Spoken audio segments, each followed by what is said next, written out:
라스트 찬스입니다. 다음 주 코스피보다 코스닥을 봐라. 5G 그리고 2차 전지가 답이다. 오늘의 주제예요. 네, 정말 다음 주에는 이것일까요? 이유를 한번 들어보도록 하겠습니다. 가온투자자문 이재준 대표와 함께하겠습니다. 어서 오세요. 네, 안녕하세요. 네, 안녕하세요. 오늘 쉬어가는 했는데 그래도 강하긴 강한 모양이에요. 지수 양지수 모두 1% 안팎으로 올라가는 거 보니까 일단 시장 평가 먼저 들어볼게요. 네, 오늘 시장은 전반적으로 봤었을 때 코스피 지수가 2200포인트를 돌파를 했고요. 그다음에 코스닥 지수는 670포인트를 돌파를 하면서 마감을 하였습니다. 이번 주 한 주가 봤었을 때는 이 이란발 때문에 변동성이 컸죠. 근데 어제부터 다시 한번 올라와 주면서 오늘 코스피 지수가 2200선. 근데 이제 2200선 돌파했을 때 오늘 가장 강하게 좀 올라갔던 부분은 2차 전지라고 보고 있습니다. 반도체, 네. 이제 반도체가 갔다가 지금 2차 전지 삼성 SDI, LG 화학이 6%, 7%대 강한 상승세가 나오면서 코스피 지수를 좀 이끌었다라고 보시면 될 것 같고요. 그 이유는 뭐냐면은 아무래도 그 테슬라 쪽에서 기가 팩토리가 이제 본격적으로 돌아갈 것이다라는 기대감이 있고, 그리고 올해 이제 유럽에서 이제 자동차 셀 업체에서 계속해서 신차 관련된 부분이 지속적으로 나올 것이라는 부분, 그리고 이 원재료 들어가는 부분들이 좀 하락하는 부분에 있어서 가격 경쟁력이나 비용이 지금 다운되고 있기 때문에 전기차에 대한 부분들이 가격이 점차적으로 줄어들음에 따라 소비자들이 좀 부담 없이 구매할 수 있다라는 부분, 이 네. 전반적으로 봤었을 때는 이 펀더멘털 개선이 나오고 있다라고 봤어서 코스피 지수가 좀 강하게 올랐다라고 좀 볼 수 있을 것 같고요. 코스닥 지수 같은 경우에는 다음 주에 있을 예정이 JP모건 헬스케어 컨퍼런스가 지금 증시의 지수에 지금 반영이 되고 있다라고 보고 있습니다.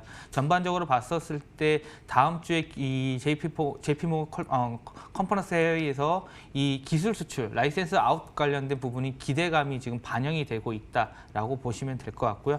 이로 인해서 코스닥 지수가 670%를 좀 돌파하고 있다. 이와 더불어서 이 2차 전지 중에서도 소재 업체 그리고 장비 업체들, 부품들에도 같이 좀 올라가면서 전반적으로 오늘 좋은 흐름이 나타났다라고 보시면 될 것 같습니다. 삼성전자와 SK하이닉스 이야기 좀 해주세요.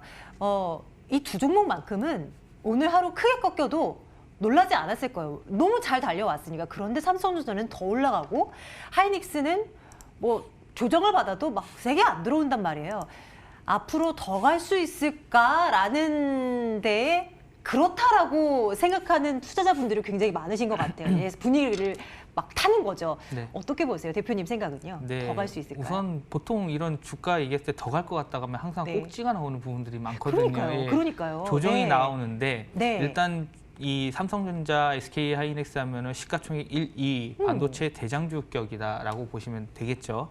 이 삼성전자가 일단 주가 흐름 자체가 전고점을 돌파하면서 계속 가고 있습니다. 그 이유는 뭐냐면은 일단 삼성전자 쪽에서 가장 매출 비중이나 영업이익 부분에서 가장 민감하게 작용하는 부분은 이 메모리 반도체 쪽이라고 보시면 되는데 메모리 반도체 하면은 다들 아시다시피 디램과 낸드 플래시입니다. 네. 디램 가격이 디램에서도 이제 서버 디램과 모바일 디램이 있는데 서버 디램 쪽 관련해서는 작년 하반기부터 가격이 올라가는 부분들이 나타나고 있고요. 이 모바일 디램은 아직 본격적으로 올라가는 부분들은 나타나지 않고 있습니다. 그러나 모바일 디램은 기대감이 있는데 이 5G 스마트폰 관련된 부분이 이 출하량이 증가를 하고 이 4차 산업 5G 시대가 감에 따라서 이 모바일 디램 수요도 증가를 하면 당연히 수요가 올라감에 따라서 가격도 올라가는 부분들이 네. 발생하겠죠. 이러한 부분들 때문에 삼성전자의 실적이 올해 좋아질 것이다라는 부분으로 주가가 가고 있다라고 보시면 될 것 같은데 뭐 SK하이닉스도 비슷합니다. 메모리 반도체 쪽 관련된 부분이 낸드 가격이 올라가고 있다라는 보시면 될 것 같고요.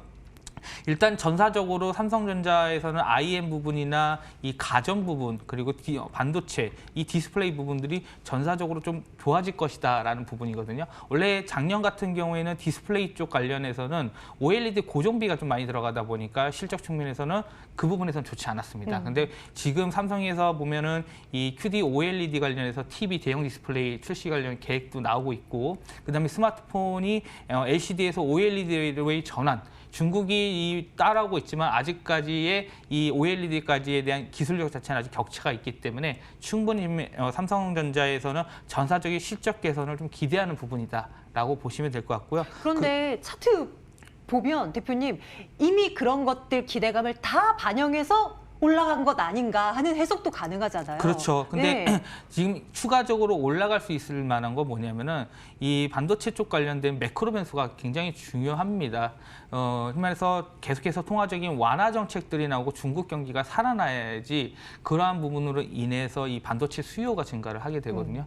이런 부분들을 봤었을 때는 2020년 쪽에서 봤을 때는 충분히 펀더멘털 쪽에서 봤을 때 개선될 가능성이 높아 보이고요. 네. 그렇기 때문에 업사이드가 남아 있는데 제가 봤었을 때는 5에서 7% 정도의 업사이드 정도는 있다고 보고 있습니다. 2020년 실적까지 반영을 했었을 때 다만 리스크 차원은 뭐냐면은 중간중간에 이 매크로 변수에서 통화정책 관련된 부분들 얘기가 또 나올 수도 있고 금리 인상 얘기가 또 나올 수 있죠. 네. 그리고 두 번째는 우리는 지정학적 리스크입니다. 뭐 이란발도 나왔었지만 또 북한발 관련된 게 또 나올 수도 있거든요. 이런 변수들 그리고 이 대형 이 반도체 업체들이 이 설비 투자 관련된 계획이 지연이 되거나 이런 부분들이 나타나면은 전반적으로 시장이 좋지 않을 수도 있구나 지금 않기 때문에 설비 투자를 감소하는 거구나. 이런 부분들도 나올 수 있는 거거든요. 그에 따라서 이제 대기업들이 이제 그런 부분을 정책 방향을 하면서 진행을 하는 거기 때문에 그런 변수들은 좀 확인해야 될 것 같고요. 하지만 2020년대 전반적으로 봤었을 때는 한 5에서 7% 정도는 올라갈 가능성이 더 있어 보입니다. 다만 지금 기술적으로 봤었을 때는 전고점 돌파하고 조정이 나올 수 있는 구간이기 때문에 좀 과열 국면으로 지금 진입을 하고 있다. 그렇기 때문에 오히려 따라가기보다는 좀 조정이 나오고 나서 한 5만 5천 원에서 5만 7천 원 사이 정도의 조정이 나오면은 다시 한번 들어가는 부분. 네네. 그리고 목표가를 잡았을 때는 한 6만 3천 원 부분까지는 좀 보시면은 좋을 것 같습니다. 네. 혹시 뭐 조정이 나오게 된다면 타이밍이 왔다 할 때 대표님께서 오늘이었다라는 뭐 신호를 주신다면 저희가 또 그때 대해서 삼성전자 이야기를 나눠보면서 네. 다시 한번 이제 접근 가능한 시기다라는 것을 좀 말씀드려보도록 할게요. 네. 물론 10% 정도의 업사이드 여력 수치상으로는 너무 훌륭하죠. 우리 주식 투자에서 10% 수익 내기가 어디 쉽나요? 그런데 오늘의 주제는 IT가 아니에요. 물론 뭐 연결고리를 지으면 지을 수 있지만 5G와 2차 전지 이것이 오늘 주제 키워드였단 말이죠. 이 이야기를 좀 나눠보겠습니다. 일단 다음 주에 예정되어 있는 이벤트부터 좀 챙겨주세요. 네, 이제 다음 주 13일부터 진행되는 게 네. JP모건 헬스케어 컨퍼런스가 네, 진행을 그렇죠. 할 예정입니다. 그리고 또 중요 이슈 중에 미중 무역 분쟁 1차 서명이 다음 주에 있죠. 그렇죠. 1차 서명 이후에 지금 이 부분도 지금 증시에 반영이 되고 있는데 이후에 추가적인 부분의 협상 이 논의안이 다음 추가 모멘텀을 해서 증시에 오히려 또 활기를 불러일으킬 수도 있는 거고요. 오히려 좋지 않다. 이런 이제 재료가 소멸이 된 거죠. 그렇죠. 1차 그런 부분에서 추가적인 모멘텀 확인은 2차 협상에 대한 부분들 어떻게 네. 진행될 것인지에 네네. 대한 걸 좀 확인해야 되고요. 그다음에 미국 연준 인사들이 이 주요 연설을 예정하고 있는데 이 통화 정책 관련된 부분을 이야기할 이야기입니다. 근데 대부분의 연준 의원들이 이 완화적인 스탠스를 갖고 있다 지금 보고 있거든요. 섣불리 금리 인상이나 이런 부분이나 동결이나 시장에 대한 추이를 좀 보겠다라는 이런 시그널들이 나올 수 있기 때문에 네. 일단 통화정책 관련된 이슈는 시장이 좀 우호적으로 좀 작용할 것 같다라고 보면 될 거고요. 마지막으로 경제지표 발표에서는 좀 중요하게 보는 게 미국 12월 물가지수, 소비자 물가지수 발표가 있습니다. CPI라고 하죠. 이 물가지수가 올라감에 따라서 경기가 살아나고 있다, 지속해서 상승하고 있다라는 부분이죠. 이런 부분들에 있어서 물가지수 자체도 좀 긍정적으로 나올 지표들이다. 그래서 전반적으로 봤을 때 위험 자산에 대한 부분들의 이슈는 좀 좋은 분위기로 나올 수 있다, 긍정적으로 나올 수 있을 것 같다 보고 있습니다. 5G 2차 전지 얘기해 주셔야죠. 이걸 예. 계속 기다리고 있잖아요. 예, 5G 2차 전지를 좀 말씀을 드리면은 네. 제가 일단 첫 번째 얘기를 드리고 싶은 게 5G는 아무래도 이 속도라는 부분이죠. 근데 제가 오늘 나온 것 중에 데이터 3법 이슈가 통과가 됐죠. 네네. 근데 지금 데이터 3법 관련된 부분에서 이 빅데이터가 수혜를 받을 수가 있습니다. 그렇죠.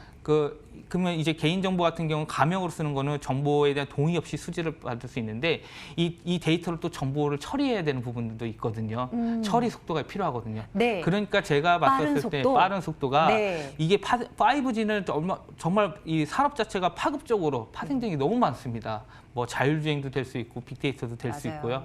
이 전반적으로 이 인터넷 시대가 되면서 속도가 중요하기 때문에 5G 관련주도가 제가 오늘 이 말씀을 드린 거는 그나마 고점 대비해서 조정이 나왔기 때문에 지금 들어가기에는 좀 주가 수준에서 부담이 없을 것 같다라고 생각해서 말씀을 드리는 거고요. 네네. 두 번째 말씀드리는 거는 2차 전지인데 2차 전지에 대한 투자 전략 결론을 먼저 말씀을 드리면은 바이 앤 홀딩 전략으로 가시면 좋을 것 같습니다. 오. 이 말은 뭐냐면은 주가가 조정이 나올 수도 있습니다. 조정이 나왔을 때 계속해서 좀 담아가는 전략으로 좀 지속적으로 가서 2020년에는 2차 전지가 뭐 주도 업종이 될 수 있다라는 부분 긍정적으로 볼 수 있기 때문에 네. 참고하시면 될 것 같습니다. 야, 2차 전지 관련해서는 정말 올 한 해를 내다보는 전략이 될 수 있겠네요. 네, 관련해서 다음 주에 또 우리 한번 픽해 보도록 하겠습니다. 가온 투자자분 이재준 대표와 함께 말씀 나눴고요. 마감 전략 A+도 함께 인사드릴게요. 한 주 동안 고맙습니다.